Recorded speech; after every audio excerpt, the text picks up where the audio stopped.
राज्यात जन्माला यावं, कुठल्या देशात जन्माला यावं आणि कोणत्या खंडात जन्माला यावं आपल्या हातात नसतं, ते प्रारब्ध आणि विधी लिखित असतं. म्हणून मी म्हणत असतो की तुमचा माझा जन्म आफ्रिकेत नाहीये, अमेरिकेत नाहीये, न्यूझीलंड मध्ये नाहीये, पाकिस्तान अफगाणिस्तान मध्ये नाहीये. तुमचा माझा जन्म होऊन व्हावा, परमेश्वराने घालून घालावा एवढी राज्य, वेगवेगळ्या आकाशगंगा, त्यात पृथ्वीसारखा छोटासा ग्रह, त्यावर 193 देश. बघा, इतकं असताना जन्म हिंदुस्थानमध्ये भाग्याची गोष्ट आहे. आणि हिंदुस्थानाच्या पाठीवर एवढी राज्य, जन्म झारखंड बिहार मध्ये नाहीये, आसाम अरुणाचल मध्ये नाहीये. जन्म तुमचा माझा होऊन व्हावा तो छत्रपतींच्या महाराष्ट्रात 7 जन्माची पुण्याई लागते. इथं जन्म आहे आणि महाराष्ट्र नामांतर नाहीये, इतिहास आहे. संन्यासाचं पोर म्हणून हिरविलं त्या पोरानं सुद्धा अमृतातेही पैजा जिंके ऐसी ज्ञानेश्वरी निर्माण केली. त्या संत ज्ञानेश्वरांचा हा महाराष्ट्र आहे.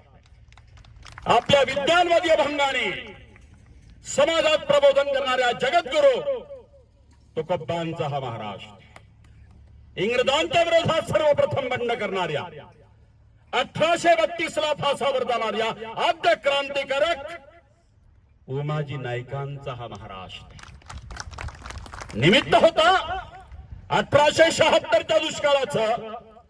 रामोशी समाजाला हाताशी घेतला, इंग्रजांच्या विरोधात लढ्याची प्रेरणा निर्माण केली. त्या क्रांतीवीर वासुदेव बळवंत फडक्यांचा हा महाराष्ट्र आहे. जगेल तर देशासाठी, मरेल तेही देशासाठी.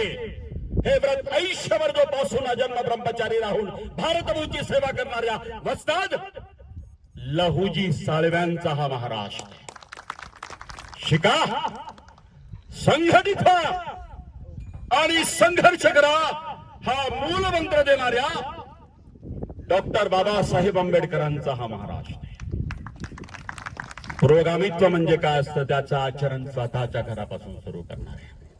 म्हणजे स्वतः छत्रपती असताना, 96 कोळी असताना, मराठा असताना, राजघराणा असताना स्वतःची बहीण चंद्रप्रभाबाईचा विवाह इंदोरच्या होळकर म्हणजे धनगर घराण्यात लावून देणाऱ्या, पुरोगामित्वाचं आचरण स्वतःच्या घरापासून सुरू करणाऱ्या छत्रपती राजर्षी शाहू महाराजांचा हा महाराष्ट्र आहे. स्त्रियांना शिक्षणाची द्वार खुली करणाऱ्या महात्मा ज्योतिराव आणि सावित्रीबाई फुल्यांचा हा महाराष्ट्र आहे. महाराष्ट्र धर्म म्हणजे काय, हे छत्रपती शिवाजी महाराजांच्या नंतर उत्तर हिंदुस्थान पावेतून येणाऱ्या पुण्यश्लोक अहिल्यादेवी होळकरांचा हा महाराष्ट्र. भजन तेच, अध्यात्म तेच, पण भजन आणि कीर्तनाच्या माध्यमातून ग्रामगीता लिहून लोक प्रबोधन करणाऱ्या वंदनीय राष्ट्रसंत तुकडोजी महाराज आणि परमपूज्य गाडगे महाराजांचा हा महाराष्ट्र. छोटे छोटे अभंग आणि श्लोकातून व्यसनमुक्तीपासून पर्यावरण पावेतो सिद्धांत रुजविणाऱ्या संत सेवालाल महाराज आणि परमपूज्य भगवान बाबांचा हा महाराष्ट्र. ज्यांनी 12व्या शतकामध्ये आजच्या संसदेप्रमाणे पार्लमेंट सारखी रचना अनुभव मंडप या संघटनेने केली. ज्या महापुरुषांना 12व्या शतकात स्त्रियांना पुरुषांच्या बरोबरीने अधिकार दिले, ज्या महापुरुषाचे 20 वर्ष आमच्या सोलापूर जिल्ह्यातील मंगळवेढ्यासारख्या ठिकाणी गेले, ते आद्य समाज सुधारक महात्मा बसवेश्वरांचा हा महाराष्ट्र. संयुक्त महाराष्ट्र झाला पाहिजे म्हणून गावोगावी जाऊन डफावर थाप मारून प्रबोधन करणाऱ्या लोकशाहीर अण्णा भाऊ साठे आणि शाहीर अमर शेखांचा हा महाराष्ट्र. आणि बालसेवांचा आदर्श राजा शिवछत्रपती करणाऱ्या राजमाता, राष्ट्रमाता जिजाऊ साहेबांचा हा महाराष्ट्र. मराठा मृत्यूला घाबरत नसतो. मराठा यमराजाच्या डोळ्यात डोळे घालून बातचीत करतो. हे जगाच्या पाठीवर पहिल्यांदा दाखवून देणाऱ्या, औरंग्याच्या समोर मान न झुकविणाऱ्या महास्वाभिमानी महामृत्युंजयी छत्रपती संभाजी महाराजांचा हा महाराष्ट्र आहे. आणि म्हणून तुम्ही आम्ही महाभाग्यवान आहोत. या मराठी मातीत तुमचा आमचा जन्म झाला. खरं म्हणजे हे युद्ध, कांचनबारीचा रणसंग्राम हा एकाएकी नाही घडला. मी कोणताही प्रसंग सांगत असताना इतिहास का घडला त्याची पार्श्वभूमी सांगत असतो. मी सहज कुणाला डोंगरदऱ्यात फिरवत नाही. माझा शिवभक्त दगडगोट्यांशी संवाद करतो. एकरूप झालेला असतो.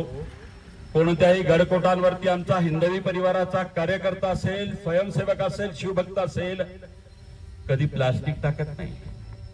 किंबहुना कुणी टाकलेलं उचलून घेतो. गडकोट हे आमच्यासाठी श्रद्धेय स्थान आहेत. हे मानणारा आमचा परिवार आहे. त्यामुळे आम्ही शिवचरित्र आचरणात आणण्यासाठी परिवार निर्माण केला. आज सख्या भावाभावामध्ये बांधावरनं, जमिनीवरनं खुनाचे प्रसंग येतात, कोर्ट कचेऱ्या होतात. अशा कलियुगाच्या या स्वार्थी कालखंडामध्ये रक्ताच्या पलीकडचं नातं निर्माण करण्यासाठी हा परिवार मी निर्माण केला आहे. कारण कोल्हापूरचा परिवारातील शिवभक्त कधी नागपुरात गेला, नागपुरातला नगरमध्ये आला, नगरचा नाशिकमध्ये आला, तर स्वागत होतं माझा सख्खा भाऊ आला.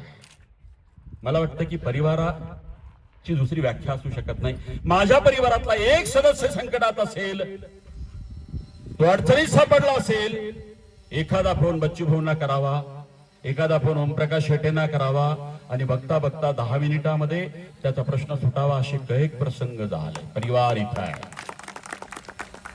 त्यामुळे परिवार ही व्याख्या फार मोठी आहे. आणि मी फार सामान्य सिद्धांत जगणारा माणूस आहे. मी शिवचरित्र आचरणात काय आणायचं मोठे मोठे व्याख्या देत नाही. एकच सांगतो की बाबा तुम्ही ज्या क्वालिफिकेशन मध्ये आहात, जे तुमचं शैक्षणिक पात्रता आहे, ते कुटुंब सोडून राष्ट्रासाठी उपयोगात आणणार का, तर ते शिवकार्य आहे. साधी व्याख्या आहे. त्यामुळे माझा प्रत्येक शिवभक्त हा त्या पद्धतीने राष्ट्रासाठी जगतो. इथं आल्यानंतर हे सॉफ्टवेअर पडतात. ओमराजेंना पण वाटलं की मी माझ्या मुलांना इथं आणायला हवं होतं. एका खासदाराला असं वाटतं की जे शाळेत मिळत नाही, जे विद्यापीठाच्या अभ्यासक्रमात मिळत नाही, तो सिलेबस मोहिमेत मिळत असतो.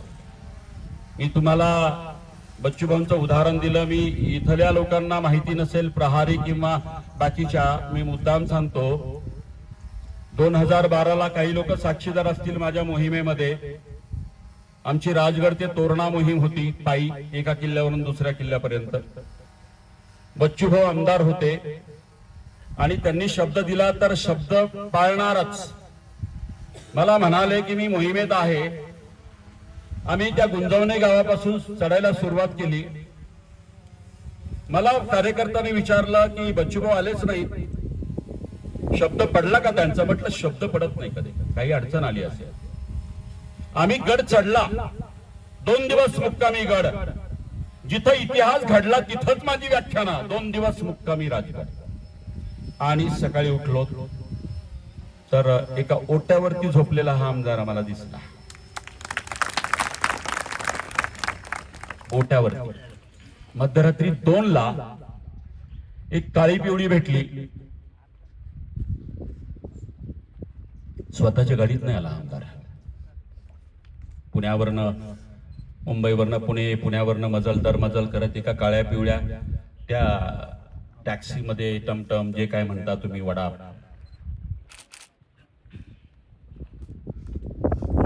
त्याच्यामध्ये हा आमदार आला. मला वाटतं की हिंदवी परिवार या तरुणाईला आमिर खान आणि अजून वेगवेगळे आयडॉल आहेत ना, त्यापेक्षा खरेखुरे रिअल हिरो मी इथं उभं करत असतो. रील आणि रिअल मधले हिरो. रील ही आभासी दुनिया आहे आणि रिअल ही वास्तव आहे.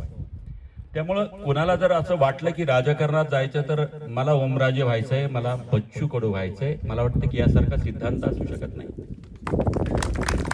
पक्ष तुमचा कोणताही असो, आम्हाला काही घेणं देणं नाही. गावकरी बिचारे, खरंच मी सरपंच असतील ते कालपासून तळतळ करत होते. आमच्या मोहीम सरनोबतांना फोन करत होते, तुम्ही इथं येणार, आम्ही मंडप टाकतो, पाणी जेवणाची व्यवस्था. म्हटलं जेवणासकट पाण्यासकट अंथरूण पांघरुणे आम्ही घेऊन फिरतो म्हटलं.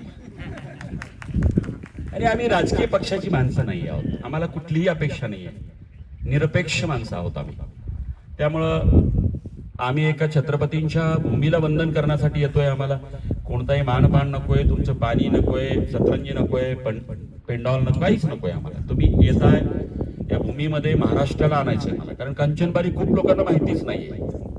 हिंदवी परिवार मुख्यतः अशा भूमीवरती घेऊन जातो की जिथे छत्रपतींचा पदस्पर्श झालाय.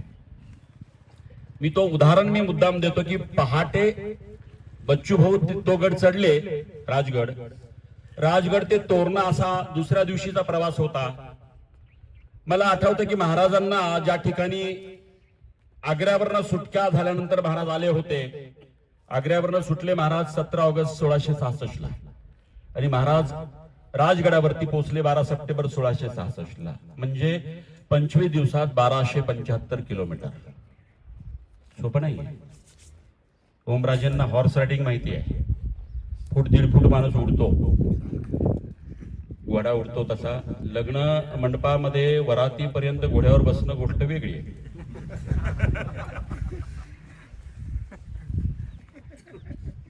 आत्ताच घोड्यावरचा एक रील व्हायरल झाली ती बच्चू भाऊंची. त्यांचा नगराध्यक्ष चांदूरचा निवडून आला आणि भाऊंना घोड्यावरती मिरवला. खरं तर मिरवणुकीचा छंद आणि हाऊस नाहीच आहे भाऊची. स्वतःच्या लग्नात त्यांनी या परंपरेला फाटा दिलेला आहे. पण कार्यकर्त्यांची इच्छा राखावी लागते. बरेच वेळा आपले तत्वही मुरडून बाजूला ठेवावे लागतात, कार्यकर्त्यांचा सन्मान करावा लागतो. तसंच काही. तर मला सांगायचा विषय असा की जिथे छत्रपतींना आणलं किंवा आले महाराज, तिथं तो प्रसंग मी उभा केला. आग्र्याच्या त्या कैदेतनं महाराज सुटल्यानंतर तिथंच राजगडावरती, तिथून आम्ही निघालो. तोरण्याच्या त्या बुधला माचीच्या जवळ एक 7-8-10 फुटाचा एक असा पॉइंट आहे जिथे धरायला काहीच नाही. म्हणजे एक माणसं जात आहेत. बच्चू भाऊ गेले आणि सरकन घसरले. आमचा काळजाचा ठोका चुकला. आम्ही जागीच थांबलो, कारण खाली 3000 ते 4000 फूट दरी होती. म्हटलं भाऊ गेले, आणि कदाचित दगड सापडला नसता तर आमदार बच्चू कडू हे तेव्हा मरण पावले असते आणि मी ट्रेकिंग सोडला असता. मी माझ्या कट्ट्यावरती सुद्धा मी राजीव खांडेकरांना निसंदिग्धपणे बोललो. मला असं वाटलं होतं की ही त्यांची शेवटची ट्रेक आहे, कदाचित ते येतील पण नैनावहिनी येऊ देणार नाहीत. पण 2012 पासून या मृत्यूला समोर बघून वापस आलेला माणूस त्यानंतर एकही गडकोट न चुकवता हिंदवी परिवाराच्या बरोबर आहे. मला वाटतं मृत्यू शाश्वत असतो, तो कुठेही येणार. म्हणून मृत्यूला डगमगणारा माणूस बच्चू कडू असू शकत नाही. त्यामुळे या नंतरच्या मोहिमात हयात हा शिवभक्तांच्या सोबत आहे. हे प्रसंग तुम्हाला का सांगतोय की आयुष्यात असे प्रसंग येतात म्हणून घाबरायचं नाहीये. हा जो कांचनबारीचा रणसंग्राम आहे ना, हा सहज घडला नाही. म्हणजे महाराजांनी सुरतेवरती आक्रमण केलं त्याच्यानंतरचा हा मुद्दाम इंग्रजी शब्द वापरतो, एपिसोड आहे. एकानंतर एक एपिसोड आहे. मी इंग्रजी शब्द माझ्या अनेक व्याख्यानामध्ये असतात, कारण मला या पिढीला टच करायचं आहे. त्यांना जी भाषा कळते त्या भाषेत मला शिवचरित्र सांगायचं आहे. बघा, शिवछत्रपतींचं वैशिष्ट्य काय होतं माहितीये का? नीट ध्यानात घ्या, राजकीय मंडळी येतो. जेव्हा शत्रू गोंधळात असतो तेव्हा महाराजांनी घाला घातलेला आहे. त्याचं उदाहरण सांगतो मी. फार या कांचनबारीचा इतिहास समजून घ्यायचा असेल तर ही पार्श्वभूमी तुम्हाला कुठला इतिहासकार सांगणार नाही. मी जे सांगतोय, तुम्ही कांचनबारीचे आहात, तुम्हाला माहिती हवं की दिलेर खान हा औरंगजेबाचा अत्यंत विश्वासू सरदार. त्याचा मुलगा नाव होतं मुअज्जम, शहजादा म्हणजे राजपुत्र. शहजादा हा फारसी शब्द आहे. तर हा शहजादा मुअज्जम औरंगजेबाचा लाडका. तत्कालीन औरंगाबाद, मी तो मुद्दाम शब्द वापरणार आहे, त्या काळातल्या ग्रंथातलं वर्णन आहे. आज आम्ही संभाजीनगरच म्हणतो. औरंगाबादचा तो सुभेदार आहे, म्हणजे हे सुभ त्याच्याकडे आहे, दख्खन. बघा, दिलेर खानाचा मानपान औरंगजेब करतो, म्हणजे बाप करतो, हे पोराला खपत नाही. कुणाला? मुअज्जमला. की माझा बाप दिलेर खानाला जास्त वजन करतो, मान सन्मान करतो. म्हणजे दोघांमध्ये आपण म्हणतो ना की मत्सर. आजही राजकीय पक्षामध्ये आता इथे बच्चूभाऊ गोमदादा बसलेले, एखाद्या तालुका प्रमुखांना पहिल्यांदा हार घालावा, पहिल्या क्रमांकाने सत्कार करावा, तिसऱ्या क्रमांकाला सत्कार केलेला तालुका प्रमुख 2 महिने बोलत नाही. हा, फोटो बारका असेल तरी बिघडते. आता मला सांगा, 3 तालुका प्रमुख असतील तर क्रम तर येणार नाही, एकाच वेळेस 3 तर येणार नाही. म्हणजे एवढं अवघड असतं. मानवी भावना असतात. मुअज्जम दिलेर खानाचा मत्सर करतोय, हेवा करतोय. बघा घटना कशा घडल्यात. दिलेर खानाच्या हाताखाली एक काम करतोय राजा राव कर्ण राठौर, बिकानेरचा राजा. हे नाही कळलं तर कांचनबारीच कळणार नाही तुम्हाला. मी सरळ सरळ इतिहास त्याच्या अगोदर काय घडलं ते सांगतोय मी, मग मुद्द्यावर येईल. राजा राव कर्ण, बिकानेरचा राजा राठौर दिलेर खानाच्या हाताखाली काम करतोय. पण बघा पॉलिटिक्स कसं असतं इंटरनल. म्हणजे औरंगजेबाचे सरदार आहे दोन्ही, औरंगजेबाच्या चाकरीमध्ये आहेत. मुअज्जम सुद्धा पोरगा असू दे, शेवटी पोरगा आहे तरी चाकर तोच आहे ना, सुभेदार आहे. पण राजा रावकर्ण राठौर दिलेर खानाच्या हाताखाली काम करत असताना स्वतःच्याच प्रजेची लूट करतोय. म्हणजे त्यांनी त्या छावणीमध्येच उत्पात केला. खर तर हा नियमभंग आहे, शिस्तीचा भंग आहे, कारवाई व्हायला पाहिजे. हे दिलेर खानाने कुणाला सांगितलं? औरंगजेबाला. औरंगजेबाने सांगितलं मुअज्जमला की त्या राव कर्ण राठौरला कैद करा. आता बापाचा आदेश आहे, बाप जाऊ देत. तो आलमगीर आहे, दिल्लीचा बादशाह आहे, राजा आहे. आदेश दिला की राजा राव कर्ण राठौरला अटक करा, कारण शिस्तभंग केली, स्वतःच्याच त्याच्या छावणीमध्ये लुटालूट केली. पण मुअज्जमनी तो आदेश मानला नाही. का? दिलेर खानाशिवाय काट्याने काटा निघतोय ना. शिवाजी महाराजांना कळलंय अशीच आपले गुप्त हे काय चाललंय. इथपर्यंत महाराजांपर्यंत बातम्या केल्या की त्यांच्यातच बिघडलेलं वातावरण. आणि हे सगळं असताना मार्च 1667 तारीख लक्षात ठेवा. मार्च 1667 ला असा प्रसंग घडला की औरंगजेब इकडे लक्ष देत नाहीये. का? तर तिकडे काबूल, कंधार, अफगाणिस्तान तिकडे बंड झालं पठाणांचं. औरंगजेबाला स्वतःच्या गादीची चिंता वाटायला लागली आणि तो दख्खनेकडे लक्ष देत नाहीये. बापाचं लक्ष नाहीये इकडं. आणि इकडे शिवाजी महाराजांनी बरोबर पत्र पाठवलंय. बघा कसं राजकारण आहे. महाराजांनी तहासाठी पत्र पाठवलं की कॉम्प्रोमाइज, नेमक्या वेळी कुठल्या वेळेस तह करावा हे शिकावं छत्रपती शिवाजी महाराजांपासून. 4 पावलं मागे कधी घ्यायचं, कारण महाराज सुटून आहेत औरंगजेबाच्या कैदेत ना, शांत आहेत, कॉम्प्रोमाइज करतायत. औरंगजेबाशी तह केलाय मराठ्यांशी. औरंगजेबाला वाटलं की आता काबूल कंधारचा बंड शमवावं, कुठे 2-2 शत्रू घ्यायचे. त्यांनी शिवाजी महाराजांशी तह केला, कॉम्प्रोमाइज, लढायचं नाही. याच्या बदल्यात निराजीरावजी पुत्र संभाजी आणि प्रतापराव गुजरांना औरंगाबाद मध्ये ठेवलं, आजच्या संभाजीनगरमध्ये. कोणाकडे? मोगलांकडे. राजकारण बघा इतकं भयानक, इतके बारकाव्यांनी. दिलेर खान आणि मुअज्जमचं वैर आहे. या वैराचा फायदा शिवाजी महाराज घेत आहेत आणि त्याच्यानंतर कांचनबारी घडले. हे फार सरळ सोपं नाहीये. दिलेर खान विरुद्ध मुअज्जम. दिलेर खान 28 मार्चला 1670 ला नागपुरातनं निघाला. 8 एप्रिलला तो पाथरीला आलाय परभणी जिल्ह्यामध्ये. हे आल्याबरोबर औरंगजेबाने फरमान धाडलं मुअज्जमला की दिलेर खानला बोलून घ्या. दिलेर खानाला बोलवण्यासाठी फरमान निघाला. दिलेर खानला वाटलं की मुअज्जम मला एकट्याला बोलून ठार मारेल. त्यांनी फरमान धुडकावला आणि तो निघाला दिल्लीकडे. इतक्यात मुअज्जमनी औरंगजेबाला सांगितलं की खान बंड करतोय तुमच्या विरोधात. काय राजकारण आहे. मग औरंगजेबाने दुसरं फरमान पाठवलं, दिलेर खानाला कैद करा. बघा राजकारण कसं झालंय. दिलेर खानाच्या पाठीशी कोण कोण लागलंय? मुअज्जम, राजा जसवंत सिंग जोधपूर महाराजा आणि जाताना यांनी शिवाजी महाराजांचं साह्य घेतलंय. काय राजकारण घडलंय. एका दगडामध्ये किती पक्षी मारले. दिलेर खान विरुद्ध मुअज्जम या दुहीचा फायदा छत्रपतींनी घेतला आणि सुरतेवरती हल्ला केला. पहिल्यांदा हल्ला केला महाराजांनी दिनांक 6 जानेवारी ते 10 जानेवारी 1664 आणि दुसरा हल्ला 3 ऑक्टोबर 4 ऑक्टोबर आणि 5 ऑक्टोबर 1670.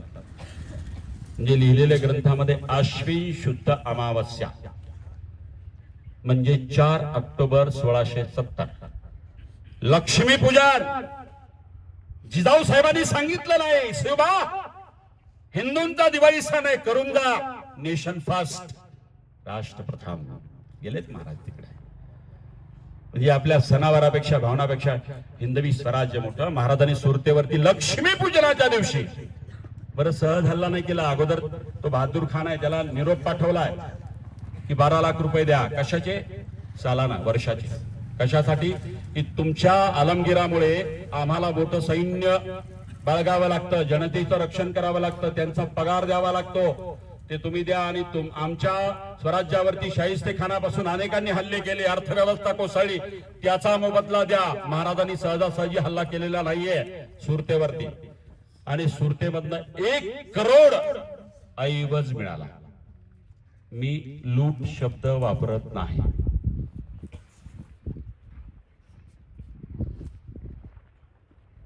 मी लूट शब्द वापरत नाही. लूट लुटेरा करत असतो. छत्रपतींच्या बाबतीत जेम्स डगलस पासून ग्रँड डफ पर्यंत चुकीचे शब्द प्रयोग केलेत. आपण नाही वापरायचे. मी ऐवज म्हणतोय. ऐवज आणला 1 कोटी. बातमी कळाली, मोहज्जमला कळली, चांदवडला कळली, नाशकातील बागलान प्रांतात सगळ्यांना कळली. महाराज सुरतेला जाताना वेगळ्या मार्गाने गेलेत. कल्याण, भिवंडी, तलासरी या मार्गाने महाराज गेलेत. आणि प्रामुख्यानं नवासरी जिल्ह्यातनं सुरतेवरती आक्रमण केलं. पळून येताना सुरतेवरनं परत येताना आलेल्या मार्गाने नाही. महाराजांनी त्या सुरतेपासून जो आपला महाराष्ट्रामधला शॉर्टकट आहे पूर्व भागातला तो म्हणजे साल्हेर किल्ला. त्या सुरतेवरनं पूर्वेकडे जर आलं तर आहावा घाट लागतो. तुम्हाला बोर्ड दिसले असतील इथे. त्या आवा घाटातनं डायरेक्ट साल्हेर मधनं महाराष्ट्रात उतरता येतं. म्हणजे हा शॉर्टकट आहे. महाराज आले. इकडे काय चाललंय? चांदवडला. चांदवडचा किल्लेदार आहे, नाव होतं बागी खान. भयभीत झाला, छत्रपती येत आहेत. नाव ऐकलं, मराठे येत आहेत. तो किल्ल्यात दडून बसला. चांदवडच्या औरंगाबाद मध्ये मुअज्जमला कळलं. खरं म्हणजे मिली भगत होती. औरंगजेब खास भयभीत का झाला होता माहितीये का? कदाचित आपला पोरगा मुअज्जम शिवाजी राजांचं सहाय्य घेऊन मला गादीवरनं खाली खेचेल म्हणून. असं बेकार राजकारण आहे. हे काय आजच घडतं असं नाही बरं. Insecure feeling in politics always. त्याही काळापासून आहे. आणि म्हणून दोघही शंकेने एकमेकाला बघतायत. औरंगजेब मुअज्जमला आणि मुअज्जम औरंगजेबाला. आणि शिवाजी राजांचं आणि मुअज्जमचं मिली भगत आहे ही बातमी दिलेर खान तिथपर्यंत पोहोच करतोय. दिलेर खान म्हणतोय मला 2 वर्ष द्या, तोफखाना माझ्या ताब्यात द्या, 2 वर्षामध्ये शिवाजी राजांचं पारिपत्य करतो. मुअज्जमकडनं चार्ज काढून घ्या. बघा कसं राजकारण आहे. महाराज आलेत. 1 कोटीचा ऐवज आणलाय त्यांनी द्रव्य. चांदवडचा किल्लेदार भयभीत झाला. मुअज्जमला बातमी कळली. मुअज्जमनी काय केलंय? स्वतः गेला नाही. दाऊद खान कुरेशीला पाठवलाय, जो खानदेशाचा सुभेदार आहे, म्हणजे बुरानपूरचा सुभेदार आहे. त्याला बोलवलं. दाऊद खान कुरेशी आला. तो आला औरंगाबादला, भेटला मुअज्जमला. तिथून चांदवडला आला. शिवाजी महाराजांकडे 2 पर्याय आहेत. एक चांदवड हे पश्चिमेचं टोक आहे. त्याच्या अगोदर मनमाड, येवला या भागात तर महाराज उतरणार नाहीत. मग सुरक्षितपणे पलायन करायचा मार्ग हाच ज्या मार्गाने आपण आलो आहे. तो मार्ग मुल्लेर, ताहराबाद, कांचनबारी इथपासून ते जुन्नरखेड आणि पुण्यापर्यंत हाच मार्ग छत्रपतींचा मार्ग आहे. इथे तुम्ही बसला आहात, भाग्यवान आहात. आणि जेव्हा महाराज येत आहेत कळलं.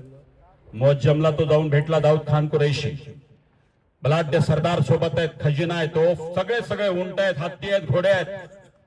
ते घेऊन निघाला. तो चांदवड मुक्कामी आला. चांदवडचा किल्लेदार भयभीत झाला होता. त्याचं नाव होतं बागी खान. जसा हा दाऊद खान आला त्याचं बळ वाढलं. तो किल्ल्यावरनं खाली आला बागी खान. आणि चांदवडचा किल्लेदार दिनांक 16 ऑक्टोबर 1670 हा रणसंग्राम घडला दुसऱ्या दिवशी 17 ऑक्टोबर 1670 ला कार्तिक शुद्ध चतुर्दशी असा उल्लेख जेधे शकावलीमध्ये आहे. तो अव्वल साधन आहे कान्होजी जेध्यांचा. कार्तिक शुद्ध चतुर्दशी दिनांक होता 17 ऑक्टोबर 1670. आदल्या दिवशी इव्हिनिंग म्हणजे सायंकाळी 5 वाजता हे सगळं सैन्य इथे आलंय. एक उल्लेख करावा वाटतो दाऊद खान कुरेशी, बलाढ्य सरदार, पराक्रमाचा इतिहास. त्याच्या बरोबर एक इतिहासकार आहे, त्याचं नाव आहे भीमसेन सक्सेना. त्यांनी लिहिले बरं का, he was eye witness. Bhimsen सक्सेनाने तारीख दिलखुशा नावाचा ग्रंथ लिहिलाय. भीमसेन सक्सेना महाराष्ट्रात खूप ठिकाणी फिरलेला आहे आणि या भीमसेन सक्सेनामुळे संभाजी महाराजांपासून सगळा खरा इतिहास कळतो आपल्याला. साकी मुस्तेद खान असेल, भीमसेन सक्सेना असेल, ईश्वरदास नागर असेल, हशम मोहम्मद खाफी खान असेल, हे औरंगाचे इतिहासकार जे लिहिलं ते खरं खरं कळतं. त्या भीमसेन सक्सेना युद्धामध्ये बरं का तुमच्या भागामध्ये जसे आज तकवाले सगळे फिरतात ना तसं पत्रकार तो बरोबर आहे. त्यांनी लिहिलंय की चांदवड पासून सैन्य निघालं, 10,000च्या पुढे मोगली फौज आहे आणि शिवछत्रपतींच्या बरोबर 10,000 घोडेस्वार आहेत.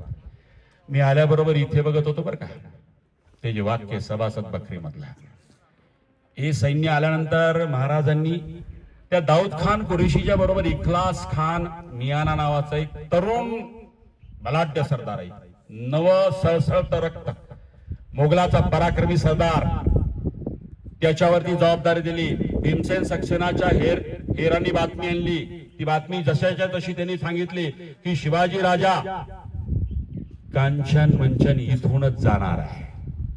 बातमी पक्की. दाऊद खान कुरेशी निघाला. वेगवेगळ्या दोन तुकड्यांमध्ये सैन्य विभागलं गेलं मोगलांचं आणि या सगळ्या याच्यामध्ये 2 ठिकाणी सैन्य इखलास खान मियानाला तोफखाना दिला. दाऊद खान कुरेशी कांचनच्या पायथ्याशी आलाय आणि तोफखाना वेगळ्या दिशेने. अनेक सरदार त्याच्यामध्ये म्हणजे मकरंद खत्री आहे, त्याच्यानंतर शेख सफी आहे, त्याचा तो दाऊद खानाचा भाऊ आहे. बसवंतराय नावाचा एक ते पण नाव आहे. ते तिकडचे राजस्थानी आहेत, सगळे मोठमोठे सरदार आहेत. अब्दुल वदूद नाव आहे, त्याचा पोरगा पण आहे आणि तो जखमी झाला. पोरगा मेला, तोही जखमी झाला. युद्ध सुरू झालं सकाळी. 2 प्रहर युद्ध चाललं म्हणजे 6 तास. आणि मराठ्यांनी काय केलंय, एक शब्द आहे भीमसेन सक्सेना लिहिला, त्याचं नाव आहे मराठा तंत्रज्ञान. बर्गीगिरी हा शब्द, तिन्ही ओम लक्षात ठेवा. बर्गीगिरी हा शब्द मराठ्यांच्या इतिहासामधला शत्रूच्या इतिहासकारांनी लिहिलेला शब्द की मराठे कोणत्या तंत्रज्ञानाने लढले. बर्गीगिरी म्हणजे काय, याला दुसरं उझबेकी भाषेत, हबशी भाषेमध्ये तुलुगमे तंत्रज्ञान म्हणतात. तुलुगमे हा फारसी शब्द आहे. म्हणजे कसं की मराठे 4 तुकड्यांमध्ये विभागले वेगवेगळे आणि जलद वेगवान घोडे धावायचे म्हणजे गिरट्या घालून हल्ला करायचा चारी बाजू. याला बर्गीगिरी म्हणतात. आता बघा, ते इखलास खान मियानाने तोफखाना सुरू केला. प्रतापराव गुजर आहेत, आनंदराव मकाजी आहेत, व्यंकोजी दत्त आहेत, बालाजीरावजी चिटणीस आहेत, मोरोपंत पिंगळे आहेत, दस्तूर खुद्द छत्रपती आहेत. महाराजांनी 4 तुकड्यांमध्ये बर्गीगिरी म्हणजे 4 पद्धतीनं मराठे घारीनं खिरट्या घालाव्यात तैसे खिरट्या घालून हल्ला करू लागले. हे भयभीत झाले. कुठून हल्ला होता, मराठे कुठे पसार होत होते कळत नव्हतं. आणि भीमसेन सक्सेना, इखलास खान मियाना यांची फूट पडली म्हणजे अंधाऱ्यामध्ये वाट चुकले. ते मोगल वाट चुकले आणि मराठ्यांनी वाट अडवली. आणि एका बाजूला एका तुकडीचं नेतृत्व करतायत हिंदवी स्वराज्य संस्थापक दस्तूर खुद्द छत्रपती शिवाजी महाराज. याच कंचनबारीमध्ये सभासद बखरीमधला उल्लेख इथे आहे.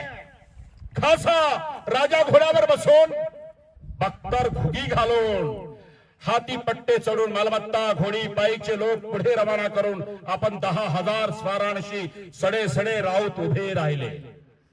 हा उल्लेख तुम्ही केलाय, तुमचं मनपूर्वक कौतुक करतो. हा अव्वल पुरावा आहे सभासद बखरीमधला. नाही तर तुमच्या स्तंभाला मी आल्याबरोबर म्हटलंय बाकीचं जाऊ देत, मी अव्वल साधनं शोधणारा माणूस आहे. आणि सरपंच साहेब जाताना मी कौतुकच करणार होतं, म्हटलंय अव्वल साधनं जे लिहितात ना ते इतिहास पक्का असतो. कौतुक करतो मी. हे बघा, महाराज स्वतः हातात 2 दांडपट्टे, याचं चित्र तुम्ही डोळ्यासमोर उभं करा. बख्तर घोगी म्हणजे आपण ज्याला आपण संरक्षण व्हावं स्वतःच म्हणून चिलखत वगैरे ज्या पद्धतीने घालतो की वार आपल्यावरती लागू नये, चित्र डोळ्यासमोर उभा करा. 2 प्रहरामधले महाराजांनी खजिना पुढे पाठवलाय. पर्याय होते की खजिना सहित लढणं अवघड होतं. 1 कोटी रुपयाचा खजिना कसा पसार केला हे शत्रूला जाऊ देत, मराठी सैन्याला सुद्धा माहिती नाही हे छत्रपतींची शिवनीती होती. पायदळ पाठवून दिले वेगळ्या वाटेने, त्र्यंबकच्या वाटेने, आणि महाराज इथे उभारले. दाऊद खान कुरेशीचा मकसद काय? जो लुटलेला खजिना आहे 1 कोटी ऐवज तो अडवण्यासाठीच मुअज्जम म्हणजेच औरंगजेबाने पाठवलाय. अरे महाराजांनी तो उद्देश एका मिनिटामध्ये खालीच करून टाकला दुसरीकडनं, आणि महाराज स्वतः उभे 2 हातामध्ये दांडपट्टा घेऊन. आणि ते जे वर्णन केले ना, काय तो शिव तांडव चालला असेल, साक्षात शंकराने तांडव करावा आणि शत्रूची दानादान उडावी, मुंडकी कंस कापावी अशी छत्रपती कापतायत. मोगल भयभीत झाले, पळून गेले. महाराजांनी उघड्या मैदानावरची 2च युद्ध खेळलेले.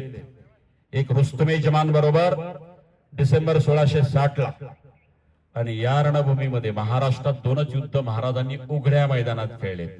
नाही तर उघड्या मैदानात लढणं मराठ्यांचं काम नाही.